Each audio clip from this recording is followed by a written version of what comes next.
You know that feeling? That deep, gut-wrenching realization that the foundation you built your entire life on, 40 years of shared memories, morning coffees, and quiet understanding, was just wiped out in a single silent moment? That was me standing in my kitchen holding a piece of crinkled paper that felt heavier than a boulder. It was our 40th wedding anniversary. 40 years. Think about that. Most people don't even get 40 years. David and I were supposed to be having dinner at that little Italian place downtown, the one with the flickering candle lamps and the surprisingly decent Chianti. I'd bought a new dress, a sapphire blue, something he always loved on me. I'd spent 2 hours perfecting my hair, laughing at how silly I was, still getting nervous for my own husband after all this time. But David didn't show. Instead, I got the text at 5:30 p.m., exactly when I was zipping up the sapphire dress. Emergency audit at the office. Big client. Have to stay late. So sorry, honey. We'll celebrate Saturday. Love you. Emergency audit. Seriously? On our 40th anniversary? At first, I felt that familiar twinge of disappointment, but honestly, I understood. David, bless his meticulous heart, was a workhorse. He was an executive accountant, and when tax season hit or an emergency audit arose, the man became glued to his desk. I sent back a perfectly reasonable text. Take care of it, darling. I'll save the Chianti for Saturday.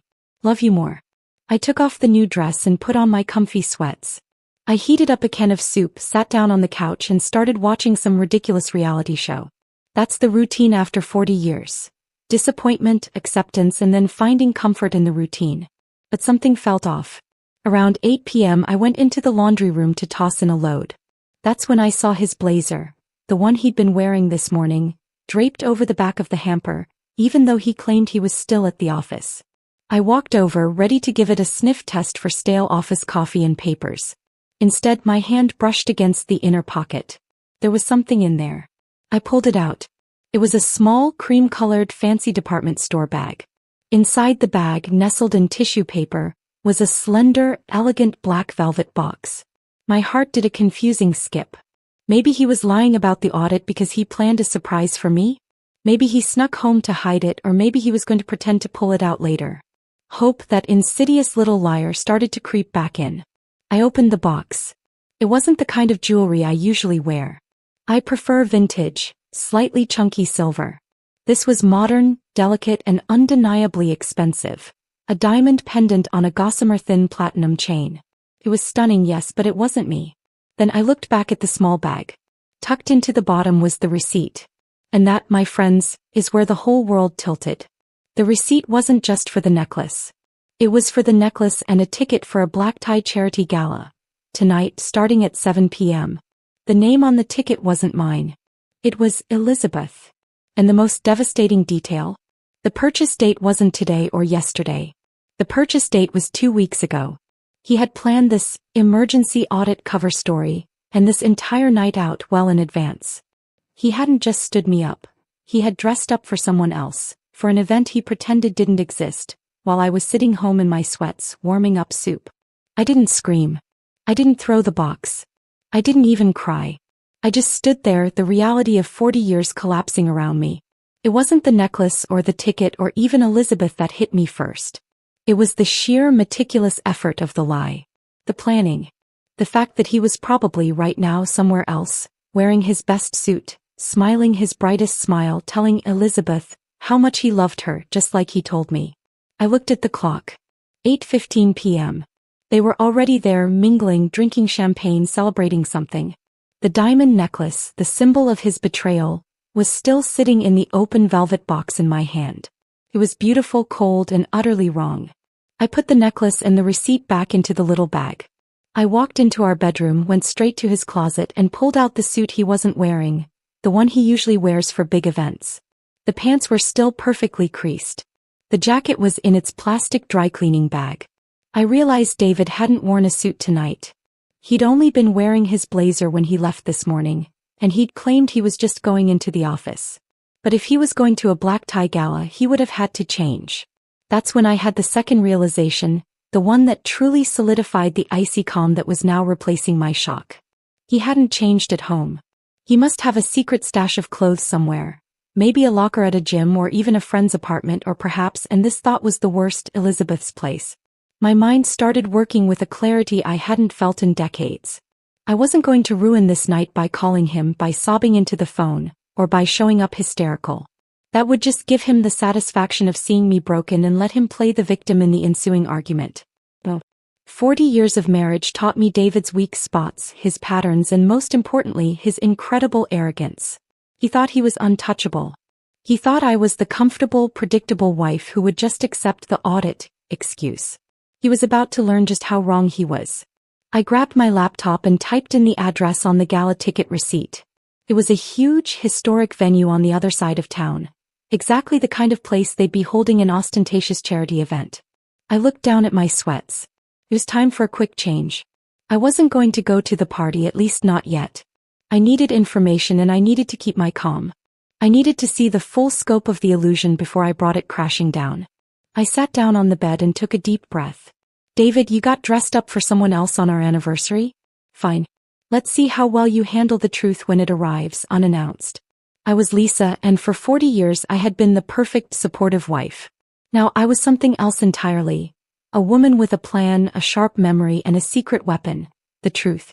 Hey, I'm just getting started on this crazy revenge story, but while you're listening, drop a comment below and tell me what time and what country you're watching from. Let's see how far this story travels. I knew David wouldn't have just a new suit. He'd have the full ensemble.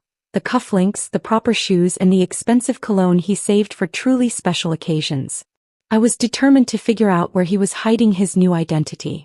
That's when I remembered a tiny, almost insignificant detail from 6 months ago. A conversation he'd had with his golf buddy Mark about renting a small, secure storage unit near his office for archiving old client files. He'd even joked about needing a place to practice his swing away from my judging eyes. I opened the drawer of our shared desk. David had a terrible habit of writing down passwords on yellow sticky notes, hidden under the keyboard tray. Sure enough, there was a code labeled storage unit. Everything David had done to cover his tracks was now a neon sign pointing exactly to his betrayal. He thought he was so clever. He thought I was so oblivious. That's the kind of arrogance that makes the fall so much sweeter. I grabbed my keys in the little velvet box. The game was officially on. I was not Lisa the heartbroken wife. I was Lisa the quiet investigator, moving through the house like a ghost, determined to catch the whole ugly truth. To understand the magnitude of this betrayal, you have to understand the foundation it was built upon. 40 years is a long time. David and I were the kind of couple people pointed to and said, now that's what lasting love looks like.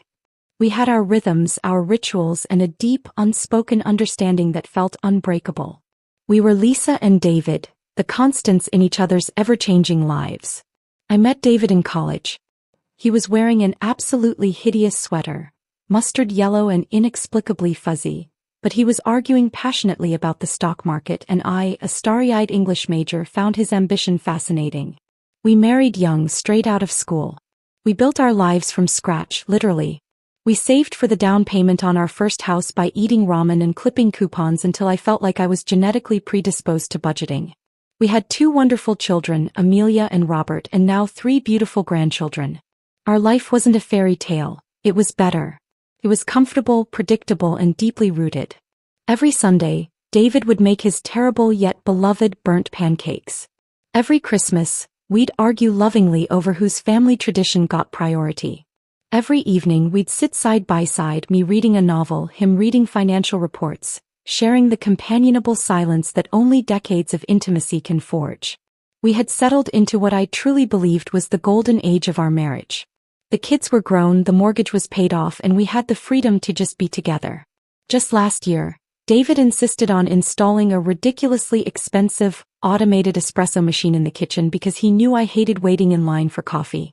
He always paid attention to the little things. Or so I thought. Looking back now, I realize how expertly David had woven the illusion. The little things weren't proof of love. They were threads in a very complex tapestry of distraction. Our marriage had this beautiful predictability. David was a creature of habit. He wore the same rotation of 6 ties, always kept his car keys on the hook by the door, and insisted on scheduling our vacations a year in advance. This habit, this predictability was what allowed me to trust him completely, and what ultimately allowed him to slip away so easily. He was meticulous, almost pathologically so. That's why the emergency audit felt so jarring but also plausible. He was the kind of person who would never let a professional responsibility slide even for our anniversary. He used his best quality, his diligence, as the perfect shield. I remember thinking about 3 months ago that he seemed to be spending a lot of time on his phone, always deleting texts quickly. I'd tease him asking, "Who are you talking to, Mr. Executive?" "The president." He'd just smile and say, "Just some complicated client matters, sweetheart. Boring stuff." I dismissed it, thinking maybe he was planning a surprise trip or something else lovely and slightly complicated, because that's what David did. He planned. And he was planning. Just not for me. The night I found the receipt, the shock was quickly replaced by a cold, surgical anger. I wasn't just angry at the infidelity. I was furious at the audacity of his long-term planning. He had meticulously crafted this second life while sharing our bed, our meals, and our history. I started running through recent events in my head. About a month ago he suddenly started jogging again, something he hadn't done since his 40s. He said he needed to keep the ticker healthy. I was supportive, praising his dedication. Now I knew he was just trying to look good for Elizabeth and that charity gala. He even changed his cologne from his usual woodsy scent to a new, expensive, slightly spicier one. I remember saying, "Ooh, new scent, David? Very modern." He just winked and said, "Gotta keep you on your toes, Lisa." The arrogance. The sheer, towering arrogance of it all. The storage unit password I found was simple. The initials of our children, Amelia and Robert, followed by our wedding anniversary year. A sickening mixture of sentimentality and betrayal. It was almost a joke. The one thing he cared enough to remember was the very thing he was actively destroying. I pulled out of the driveway, the velvet box containing the diamond necklace clutched in my handbag. It was a cold night, the kind that makes the air feel heavy. The storage unit facility was about 15 minutes from his office, a place called Secure Vault. It was industrial, quiet, and perfectly anonymous. Exactly the kind of place a man building a secret life would choose. I found the unit easily. Unit 401. 40. Another sickening number tied to our lost years. I keyed in the password. The lock clicked open. I slid the heavy metal door up, the sound grating like fingernails on a chalkboard in the silence of the facility. The light inside was dim, harsh fluorescent. It wasn't full of old client files. It was a staging area. Against one wall were 3 garment bags, one clearly containing a tuxedo. Next to them was a rolling suitcase, a carry-on size, packed neatly. On a small folding table there was a brand new toiletries kit and, worst of all, a framed photo. It was a photo of David and the woman. She was younger, maybe early 50s, stunningly blonde, and she was leaning into David with a possessive, intimate smile. They were wearing cruise ship attire. They looked happy, unburdened. I looked closer at the rolling suitcase. Tucked into the side pocket was a glossy, colorful brochure. It was for a luxury resort in the Caribbean. A 5-day package starting tomorrow morning. He wasn't just planning an anniversary night with Elizabeth. He was planning a getaway. He had been planning to leave me for 5 days, the day after our anniversary, under the guise of another big client emergency. The wave of nausea that hit me was physical. It wasn't just a fling. It was a second life, meticulously maintained and about to enter a new public phase. David had been preparing for his escape, piece by agonizing piece. My hands were shaking but my mind was utterly clear. I knew the gala was happening right now. I knew he was there, probably making a witty toast, wearing that tuxedo, and thinking he was completely safe, miles away from the boring life he'd constructed with me.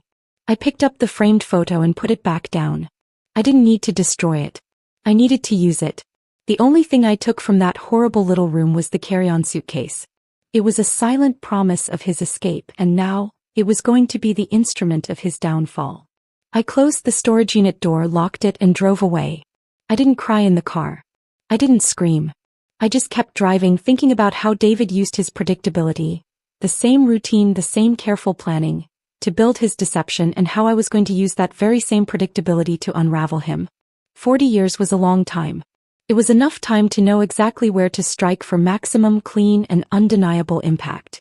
I looked at my reflection in the rearview mirror. I saw Lisa, ready for battle, armed with nothing but the truth and a borrowed suitcase. The drive from the Secure Vault storage unit to the Grand Regency Ballroom, where the charity gala was being held, was the longest drive of my life. It was a dizzying mix of speed limits and flashing memories. Every song on the radio, every familiar street sign, was overlaid with the image of David and the blonde woman, Elizabeth, smiling intimately on that cruise brochure. The deeper I looked, the more layers of his deceit peeled back. I started piecing together the timeline of his double life, realizing that what I thought were cute, quirky absences were actually calculated lies. Remember that time I mentioned he started jogging? He didn't just go out for a run. He was probably scouting locations, meeting her, or maybe even buying that secret tuxedo. Then there was the secondary challenge, the moral dilemma that was nagging at the edges of my cold composure. David's business. David's entire identity was wrapped up in his reputation as a trusted, conservative financial executive. His clients, many of whom were friends, depended on his judgment and his stability. If I caused a scene tonight, if I made this private tragedy public, I wouldn't just be destroying David. I'd be detonating his entire professional life. For a moment I hesitated. Do I really want to ruin him completely? Then I remembered the sapphire dress hanging unworn in my closet. I remembered the perfectly reasonable, loving text I sent him about saving the Chianti, while he was already dressed up, holding another woman's hand, and planning a Caribbean getaway for the morning after our 40th anniversary. Ruining him? No. I wasn't going to ruin him. I was simply going to let the truth he had so meticulously buried do the work. The problem wasn't the act of cheating. The problem was the decades of lies, the calculated deception that used our long, stable marriage as the perfect cover. As I pulled up to the Grand Regency, the scene was exactly what you'd expect. Valets running around, luxury cars idling, and a steady stream of impeccably dressed people floating into the imposing, columned entrance. It reeked of expensive perfume and self-importance. David would be here. Elizabeth would be here. And now I was here too, an uninvited guest armed with nothing but a suitcase and a receipt. I parked a few blocks away. My initial plan was just to look to confirm. But holding that suitcase, David's meticulously packed escape plan, made me realize that surveillance wasn't enough. I needed to act. I needed to turn his arrogance into his downfall. The central conflict was this.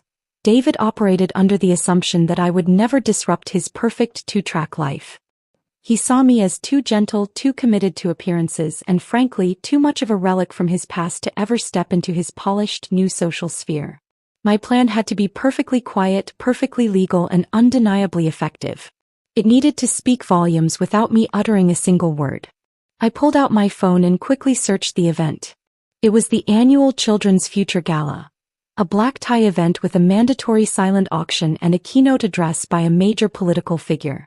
David was likely either trying to impress potential clients or was already cozied up with Elizabeth, introducing her as some kind of important colleague. The cryptic party invitation I found in the storage unit, the one that had the time and date of the gala, also included a schedule. The climax of the evening was a champagne toast and the final tally of the silent auction, followed by the keynote speaker. That was my window. Maximum visibility. Maximum audience. I walked towards the main entrance, pulling the suitcase behind me. I wasn't dressed for a gala. I was wearing dark slacks, a simple cashmere sweater, and a determined expression. I looked like a woman who had just flown in from a stressful business trip, which in a way I had. The ticket David bought for Elizabeth was electronic. David would have it on his phone. There was no way I could get in through the front. But remember David's predictability? He didn't just pay attention to the big things. He obsessed over details. David had served on this charity board for years. He knew the building, the staff, and the procedures better than anyone. I remembered a conversation from last spring, where he complained about the lack of secure, private storage for the auction items before they were displayed. He had personally arranged for the use of the small, locked staff cloakroom near the back service entrance. He even had a spare key just in case. Why did I know this? Because he'd hidden the spare key in a ridiculously obvious place. Inside his golf bag tucked into the little zipper compartment meant for teas. He'd always said, if they ask about the key, I'll just say I thought it was a new set of teas. David always planning for contingencies. I detoured around the main entrance and walked down the side alley to the service door. Sure enough, his golf bag was leaning against the back of his Mercedes, which was discreetly parked next to the service ramp. He must have left his usual car at the office and driven his fancy, less noticeable Mercedes to the venue, thinking he was being clever. I retrieved the key. It was a simple old-fashioned brass key. I found the staff cloakroom door, slipped the key in and entered. The room was tiny, filled with staff coats and stacked boxes of event brochures. It was also quiet and offered a perfect staging area, far away from the music and the hubbub of the main ballroom. I looked at the carry-on suitcase I brought from the storage unit. David's escape bag. It was filled with 5 days' worth of tropical clothing, sunscreen, new sunglasses, and even a romantic novel he'd clearly bought for Elizabeth. My plan crystallized. It was risky but exquisitely humiliating. David loved control. My arrival without warning in the heart of his second life would shatter that control. I opened the suitcase and carefully removed the contents, placing them on a clean shelf. Then I unzipped the main compartment. I took out my simple dark sweater and my pragmatic sensible shoes. I replaced them with items from the suitcase. A brightly colored, absurdly tropical Hawaiian shirt he bought for the trip. He clearly had no taste when shopping for resort wear. A pair of flip-flops and the absurdly oversized novelty straw hat he'd also packed. I was transforming myself from the dignified, betrayed wife into something ridiculous, something utterly out of place. This wasn't about looking good.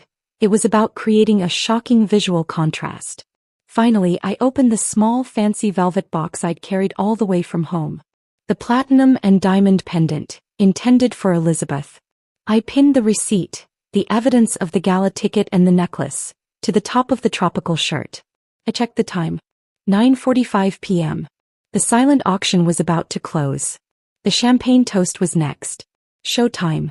I took one last look in the small, cracked mirror in the cloakroom. I saw Lisa, ready to walk onto a stage of his making, armed with his secrets, wearing his disguise and carrying his final mistake. I wasn't just showing up. I was walking in as the embodiment of his entire spectacular lie. I took a final deep breath, the air thick with the smell of cheap mothballs and expensive paper. My heart was pounding, not with fear but with a cold, almost detached determination. I adjusted the ridiculous straw hat. It was so big it nearly obscured my vision, and felt the crisp synthetic tropical shirt sticking to my skin. The attached receipt, fluttering slightly, felt like a banner of truth. I opened the staff cloakroom door and slipped out into the long, richly carpeted corridor that led directly to the main ballroom doors. The heavy music and polite din of hundreds of people was immediately audible. This was David's kingdom, the place where he felt most powerful and most respected. I started walking. I wasn't running or hurrying. I moved at a slow, deliberate pace, pulling the empty black rolling suitcase behind me. The cheap plastic wheels of the carry-on rattled slightly on the floorboards where the carpet ended, a tiny, jarring sound against the elegant hush of the venue. When I reached the grand, ornate double doors, I paused. I could hear the auctioneer wrapping up the silent bids. Going once, going twice, and sold. Thank you. Now, please raise your glasses as we prepare for a word from one of our longest-serving and most dedicated board members, Mr. David Harrington. That was my cue. David was literally about to be put on a pedestal. I didn't push the doors open dramatically. I just nudged the right door with the rolling suitcase, creating just enough gap to squeeze through. The effect of my appearance was immediate and total. Imagine a packed, elegant ballroom filled with people in tuxedos and floor-length gowns, all facing a central stage where David, looking polished, handsome, and utterly confident in his tailored tuxedo, was about to speak. And then, in the back, in the dim light of the entrance, a 60-something woman wearing a bright blue and orange Hawaiian shirt, flip-flops, a giant straw hat, and pulling an empty rolling suitcase materializes. The music volume seemed to drop instantly. Conversation didn't stop, it just stalled like a glitch in a movie. Heads began to turn one by one away from the stage and towards the absurd spectacle at the back door. David, up on the podium, cleared his throat, ready to begin his well-rehearsed, charming speech. He scanned the room, giving a self-satisfied little smile. Then his eyes locked onto me. The color drained from his face so fast it was genuinely alarming. It was like watching a cartoon character turn to ash. His smile didn't just disappear, it was surgically removed. His eyes went wide, reflecting pure, unadulterated panic. He didn't just see his wife, he saw the physical manifestation of his secret life, right down to the ridiculous tropical shirt he'd packed for his new woman. The twist wasn't just my appearance, it was the meticulous staging. I hadn't come to argue, I had come to display. I didn't move past the entrance. I just stood there completely still, letting the visual speak for itself. David's speech died in his throat. Everyone was looking at me now. His business partners, his lawyer, his children's former teachers, and the people he needed to impress. And standing right next to him on the stage, looking utterly bewildered and suddenly much less glamorous, was Elizabeth. The stunning blonde from the photo. Elizabeth, bless her heart, had no idea who I was. She probably thought I was some confused, eccentric member of the catering staff. She frowned slightly, clearly annoyed by the interruption. David, however, knew exactly what was happening. He opened his mouth but no sound came out. The silence in the room became a palpable, heavy thing. I used the silence. I did one deliberate thing. I slowly raised my hand, pointing to the receipt pinned to the chest of the Hawaiian shirt. It was printed in large, easy-to-read font. Children's Future Gala Ticket, Elizabeth, Platinum Diamond Pendant. Then I slowly opened the rolling suitcase and deliberately turned it towards the audience. It was pristine, empty, a perfect symbol of an aborted escape. A low murmur started spreading through the room as people registered the outfit, the empty suitcase and the receipt. David's business partner, Mr. Harrison, a notoriously observant man, leaned over to his wife and whispered something, then pointed at the receipt. The whispers quickly escalated into outright speculation. David's survival instinct finally kicked in. He stumbled back from the podium and started walking towards me, a desperate, frantic look in his eyes. He wasn't walking to apologize, he was walking to contain the damage. "Lisa," he hissed, his voice low and ragged, hissing the name like a curse. "What in God's name are you doing? Get out of here right now." I still hadn't said a word. My revenge was predicated on silent dignity and undeniable visual evidence. I just held his gaze, my expression completely neutral, slightly tilting the straw hat up just enough to let him see the cold, hard truth in my eyes. He reached me and grabbed my arm, attempting to physically pull me toward the service door. "It's a misunderstanding, honey, please. Let's talk about this at home." This was the turning point. This was the moment I stopped being the quiet, compliant wife. I pulled my arm free with a surprising strength I didn't know I still possessed. It was a sharp, final gesture. I took 2 steps backward, positioning myself directly under the massive, glittering chandelier, maximizing the spectacle. I looked straight past David, who was now a trembling, humiliated mess, and looked directly at Elizabeth, who was still standing on the stage, completely confused. I reached into the pocket of the Hawaiian shirt and pulled out the small black velvet box containing the diamond pendant. It was the last piece of the puzzle. The gift intended for her, paid for with the lie intended for me. With the same quiet deliberation, I lifted the lid, revealing the glittering diamond. I looked at the necklace, then at Elizabeth, and then back at David. I didn't throw it. I didn't drop it. I simply placed the open box with the necklace shining inside on the empty rolling suitcase.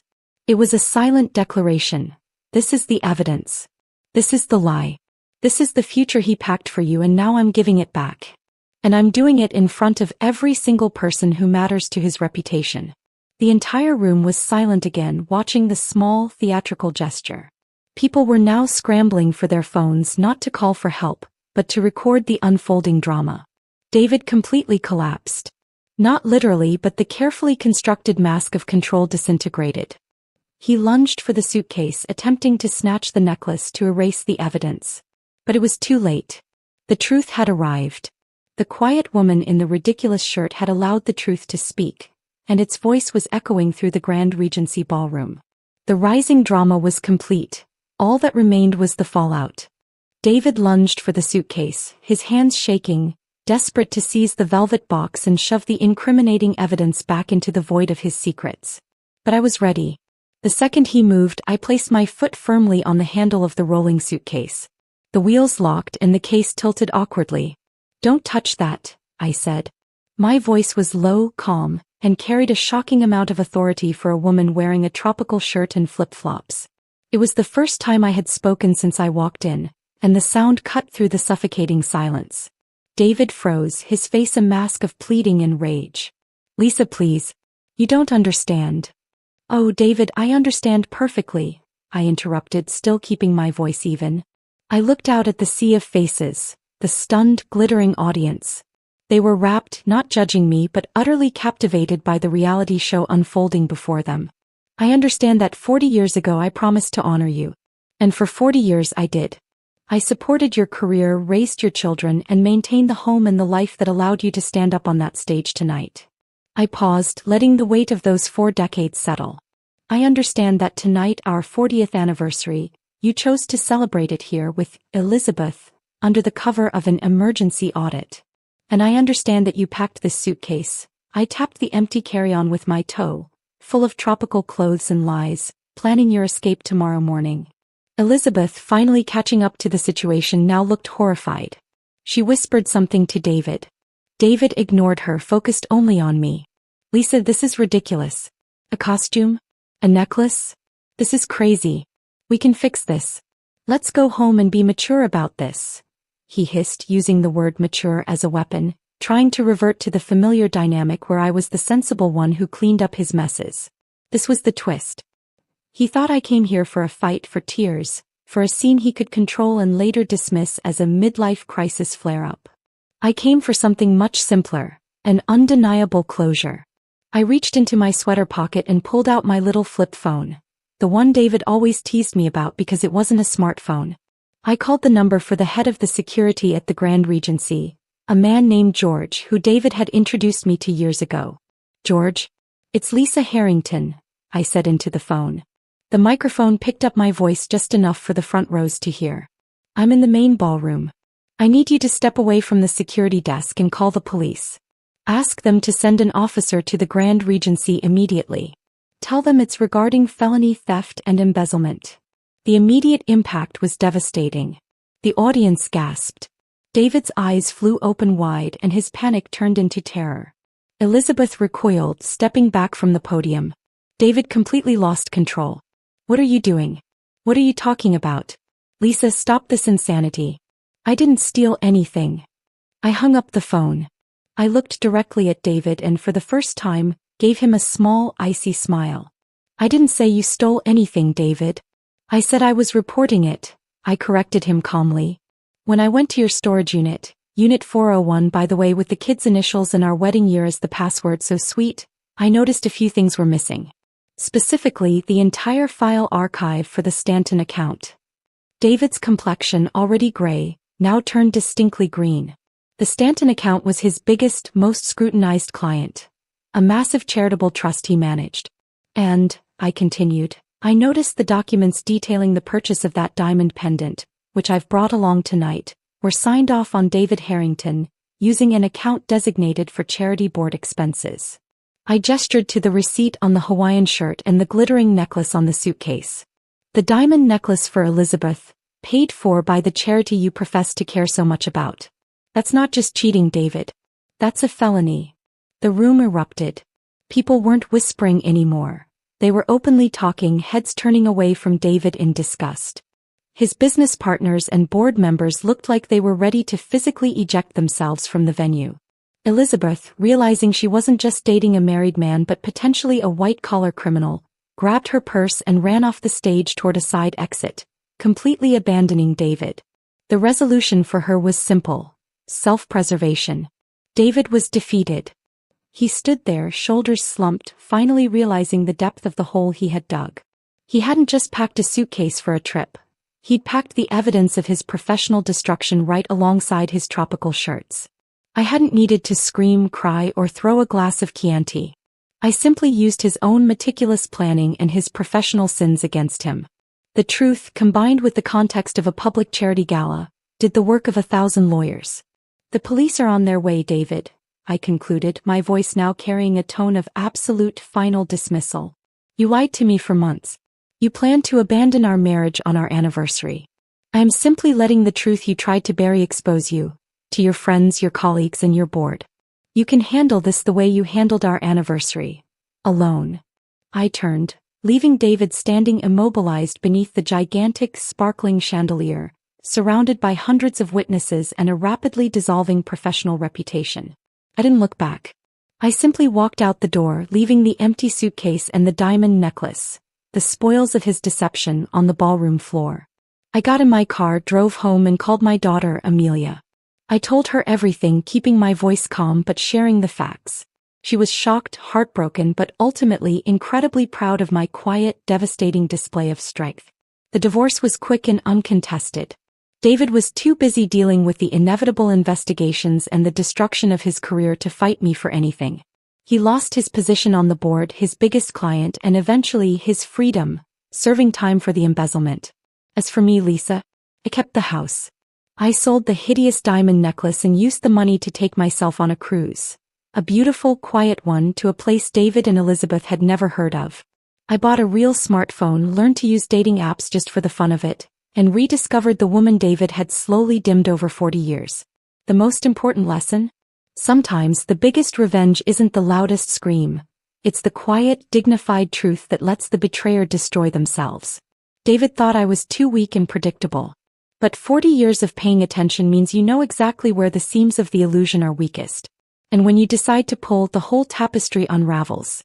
If you enjoyed seeing Lisa get her justice, make sure to drop a comment, hit that like button, and subscribe so you don't miss the next time someone tries to pull a fast one and gets absolutely exposed.